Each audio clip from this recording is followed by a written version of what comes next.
विद्यार्थी मित्रांनो नमस्कार. इयत्ता 6वी मराठीमधील 17वा धडा दुखणं बोटभर याचा स्वाध्याय आज आपण या व्हिडिओमध्ये सोडवणार आहोत. चला तर मग सुरू करूया.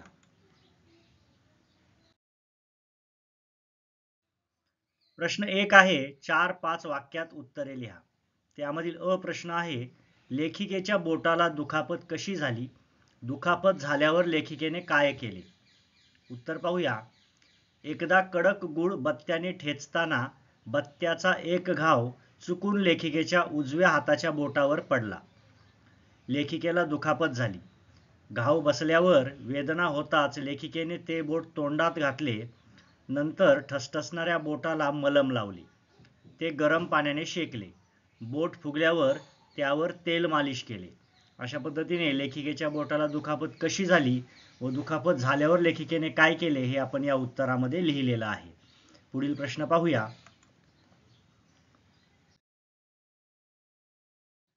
प्रश्न आ आहे ठसठसणाऱ्या बोटाचं वर्णन लेखिकेने कसे केले आहे? उत्तर पाहूया. लेखिकेने ठसठसणाऱ्या बोटावर मलम लावले, पण ते कामासाठी मुळीच वळले नाही. लेखिकेने दुर्लक्ष केल्याने बोटाला राग आला असणार. ते बोट मानी माणसासारखे ताठले. त्याचा ताठा कमी व्हावा म्हणून गरम पाण्याने शेकले, तर त्याने मोडेन पण वाकणार नाही हा मराठी बाणा दाखवला. ते रागाने हुप्प होऊन फुगून बसले. शेवटी टम्म झालेल्या बोटावर मालिश करून सुद्धा ते टससे मस झाले नाही. अशा प्रकारे लेखिकेने ठसठसणाऱ्या बोटाचे वर्णन केलेले आहे. या उत्तरामध्ये लेखिकेने आपल्या ठसठसणाऱ्या बोटाचं वर्णन पाठामध्ये कसं केलं आहे ते आपण लिहिलेलं आहे. पुढील प्रश्न पाहूया. प्रश्न ई आहे बोटाला लागल्यामुळे लेखिकेच्या कामावर काय परिणाम झाला? उत्तर पाहूया. डॉक्टरांनी लेखिकेच्या दुखऱ्या बोटाला स्ट्रॅपिंग करून हात गळ्यात अडकवला. त्यामुळे त्या अवस्थेत कामावर न जाता लेखिकेला रजा टाकून घरी बसावे लागले. उजवा हात जायबंदी झाल्यामुळे डाव्या हाताने विंचरणे, पकडणे, ढवळणे, शिवणे, लिहिणे ही कामे जमत नव्हती. अशा प्रकारे बोटाला लागल्यामुळे लेखिकेच्या कामांवर परिणाम झाला.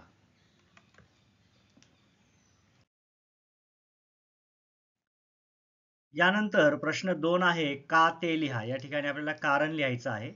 त्यातील अ प्रश्न आहे लेखिकेला कपाळाला हात लावण्याची वेळ आली. उत्तर पाहूया. दुखऱ्या बोटावर 3 महिने झालेला खर्च, गेलेला वेळ व वायफळ चर्चा यांमुळे लेखिकेला कपाळाला हात लावण्याची वेळ आली. यानंतर प्रश्न आ आहे लेखिका डॉक्टरांकडे जाण्यास तयार झाली. उत्तर पाहूया. लेखिकेने दुसऱ्या बोटावर अनेक घरगुती इलाज केले, पण बोट बरे होईना. शेवटी लेखिकेच्या भाच्याने हा नाद सोड, डॉक्टरांना फोन जोड असा उपदेश केल्यामुळे लेखिका डॉक्टरांकडे जायला तयार झाली.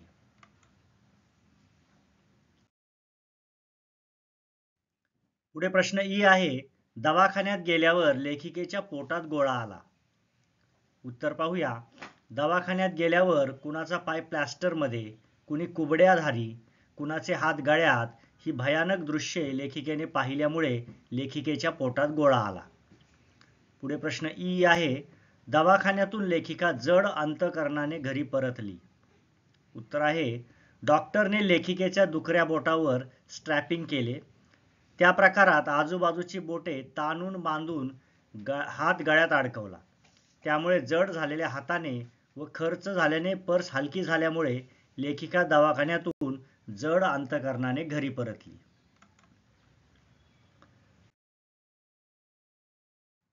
यानंतर प्रश्न उ आहे लेखिकेला आता बोटाचे महत्त्व समजले आहे. उत्तर पाहूया. बोटे जायबंदी झाल्यामुळे लेखिका कुणाच्या नावाने बोटे मोडू शकत नाही. कितीही राग आला तरी घट्ट मूठ वळवू शकत नाही. लेखिकेला प्रभाते करदर्शनम करण्याची प्रथा का पडली असावी हे समजून चुकल्यामुळे आता बोटाचे महत्त्व समजले आहे. यानंतर प्रश्न 3 आहे तुमच्या वर्गमित्राला दुखापत झाली तर तुम्ही त्याला कशी मदत कराल? उत्तर पाहूया.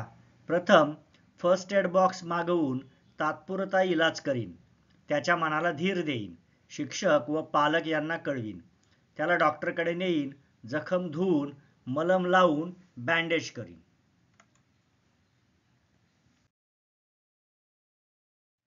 यानंतर प्रश्न 4 आहे. पाठांमध्ये बोटाला दुखापत होण्यापासून बोट बरे होईपर्यंत आलेल्या घटना क्रमवार लिहा. पाठामध्ये बोटाला दुखापत झाली तिथून बोट बरे होईपर्यंत ज्या ज्या घटना आहेत त्या आपल्याला क्रमाने लिहायच्या आहेत. उत्तर पाहूया. पहिली घटना अर्थातच येईल, बत्त्याचा घाव बोटावर वर्मी बसला. यानंतर वेदना सहन न होऊन बोट तोंडात घातले. 3. इतरांचे टोमणे व वायफळ चर्चा. 4. ठसठसणे कमी व्हावे म्हणून मलम लावले. 5. गरम पाण्याने शेकले. 6. तेल मालिश केले. 7. भाच्याच्या उपदेशाने डॉक्टरकडे गेली. 7. डॉक्टरने ट्रॅपिंग करून हात गळ्यात अडकवला. 9. डाव्या हाताने काम करता येईना. 10. स्ट्रॅपिंग निघाल्यानंतर गोळ्या घेणे सुरूच. 11. बोटांचे व्यायाम सुरू. आणि 12. कामावर हजर. अशा पद्धतीने बोटाला लागल्यापासून बोट बरे होईपर्यंत या पाठामध्ये ज्या ज्या घटना लेखिकेने वर्णन केलेले आहेत त्यातील महत्त्वाचे मुद्दे आपण इथे क्रमवार लिहिलेले आहेत. यानंतर प्रश्न 5 आहे. दुखापत झालेले बोट तुमच्याशी बोलते आहे अशी कल्पना करून 10-12 ओळी लिहा. हा काल्पनिक प्रश्न आहे. बोट आपल्याशी बोलत आहे अशी कल्पना करून आपल्याला लिहायचं आहे. इथे तुम्ही तुमच्या मनाने लिहू शकता. आपण एक नमुना उत्तर लिहिलेलं आहे ते पाहूया. उत्तर आहे. मुला, तुला खूप दुखते का? ठसठसतंय ना खूप? हो, मी तुझं दुखापत झालेलं बोटच बोलते आहे. दार लावताना तू किती घाईने आपटलंस, त्यामुळे मी फटीतचे म्हटलो. किती निष्काळजीपणा तुझा. बरं, आता ते जाऊ दे. तू आता मला बर्फाने शेक दे. त्यावर मलम लाव आणि बँडेजने मला बांध. थोडी ठसठस कमी होईल. पण हो, संध्याकाळी डॉक्टरकडे जा. त्यांना दाखव. ते औषधे देतील. माझ्यावर मलमपट्टी करतील. गोळ्या नियमित घे. बघ, मी लवकर बरे होईल. मग याच बोटांनी वहीत लिही. इथे आपण कल्पना करून दुखावलेलं बोट आपल्याशी बोलतं आहे अशा कल्पनेतून ही 10-12 ओळी लिहिलेल्या आहेत. तुम्ही तुमच्या मतानुसार यामध्ये लेखन करू शकता. प्रश्न 6 आहे. तुम्हाला ठेच लागून जखम झाली तर काय कराल ते लिहा. अशा वेळी रक्त आले असेल तर जखम आपण रुमालाने घट्ट बांधून घेऊया. यानंतर पुढे आहे खेळूया शब्दांशी. यामध्ये व्याकरणाचा भाग आहे. इथे आपल्याला शब्दांशी संबंधित काही प्रश्न दिलेले आहेत ते सोडवायचे आहेत. त्यातील अ प्रश्न आहे. खालील शब्दांचे पाठात आलेले समानार्थी शब्द लिहा. 1. वहिनी. पाठात आलेला समानार्थी शब्द आहे भावजय. कथा, कहाणी, आघात, घाव, ललाट, कपाळ, त्रास, हैराण, सकाळ, प्रभात, नवल, आश्चर्य, तोरा, ताठा, हात, कर.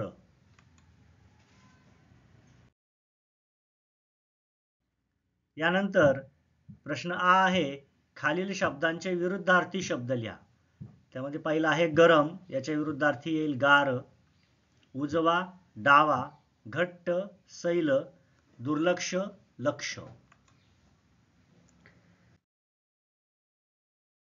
पुढे आहे वाक्यात उपयोग करा. 1. वायफळ चर्चा. चाळ कमिटीचे लोक मुद्दा सोडून वायफळ चर्चा करीत बसले. 2. ठसठसणे. काल मला ठेच लागली पण पायाचा अंगठा अजून ठसठसतो आहे. 3. बाळबोध. सुहासचे अक्षर अगदी बाळबोध आहे.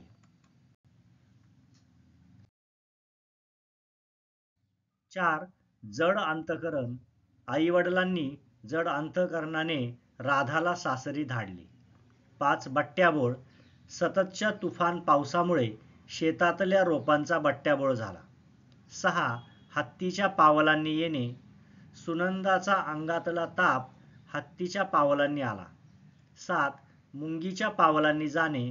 राजूचा आजार मुंगीच्या पावलांनी गेला. 8. जायबंदी.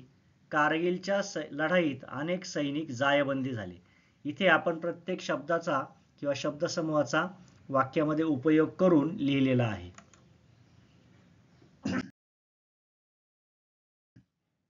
यानंतर प्रश्न ई आहे, हा नाद सोड, डॉक्टरांना फोन जोड. यांसारखे यमक जुळवून खालील वाक्य लिहा. अ आहे, त्याचा खिसा गरम, महिना अखेरी झाला नरम. आ आहे, मोडेन पण वाकणार नाही, ऐट कधी झाकणार नाही. ई, बोटभर दुखणं, हातभर कणणं. आणि ई, मनावरचा उतरला ताण, आता नाही होणार हैराण. अशा पद्धतीने दिलेल्या वाक्याला यमक जुळवून आपण वाक्य पूर्ण केलेलं आहे.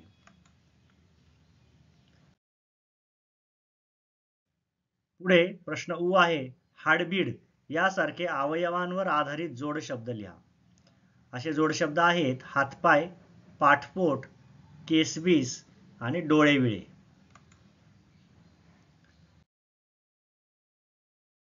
पुढे प्रश्न उ आहे, गप्प, हुप्प यांसारखी जोडाक्षरे लिहा.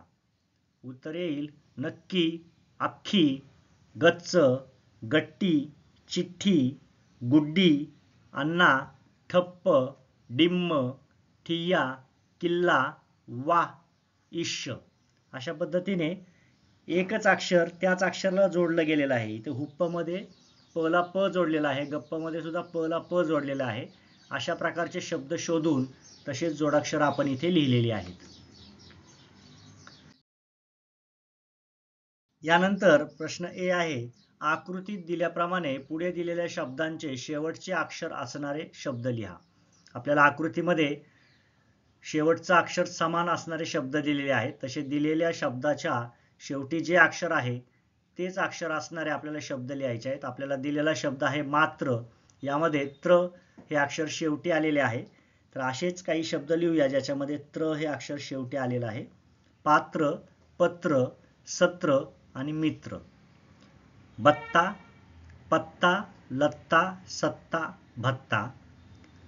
पळ सारखे शब्द येतील छळ, मळ, फळ, कळ. गर्दी, सर्दी, वर्दी, जर्दी, दर्दी. साडी सारखे शब्द येतील गाडी, माडी, काडी, खाडी.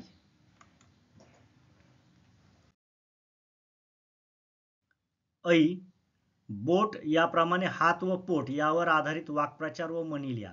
पाठामध्ये बोटशी संबंधित असलेले वाक्प्रचार व म्हणी आलेले आहेत. तसंच आपल्याला हात व पोट या शारीरिक अवयवांवर आधारित असलेले वाक्प्रचार व म्हणी लिहायचे आहेत. पहिल्यांदा हातवर आधारित असलेले लिहूया. हात कपाळाला लावणे, हातावर तुरी देणे, हात देणे आणि हात दाखवणे.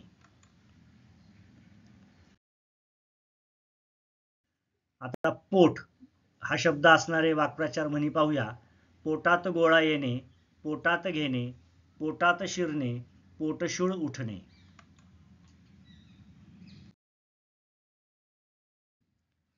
यानंतर ओ प्रश्न आहे, हात व हस्त एकाच अर्थाचे शब्द आहेत. खालील शब्दात हात व हस्त लपलेले आहेत. हे ते शब्द वाचा व त्यांचे अर्थ समजून घ्या. इथे आपल्याला काही शब्द दिलेले आहेत. त्या शब्दांमध्ये हात व काही ठिकाणी हस्त हे शब्द आलेले आहेत. दोन्हींचा अर्थ एकच आहे. या शब्दांचा आपल्याला वाचून अर्थ समजून घ्यायचा आहे. आपण शब्दांचं वाचन करूया. हातोडा, हातकंकण, हातकडी, हस्तक्षेप, हस्तकला, हातमोजे, हस्तरेषा, हस्ताक्षर, हातखंडा, हस्तलिखित, हस्तांदोलन आणि हस्तगत. अशा पद्धतीने हाताशी संबंधित हे सर्व शब्द आहेत. त्यांचं आपण वाचन केलेलं आहे, अर्थही समजून घेतलेला आहे. आता या ठिकाणी आपला पाठावरील स्वाध्याय पूर्ण होत आहे. स्वाध्यायातील सर्व प्रश्नांची उत्तरे आपण व्यवस्थितपणे पाहिलेली आहेत. या सर्वांचा व्यवस्थित अभ्यास करा. आपल्या वहीमध्ये सुंदर हस्ताक्षरात या स्वाध्यायाचं लेखन करा. आजचा व्हिडिओ या ठिकाणी पूर्ण होत आहे. धन्यवाद.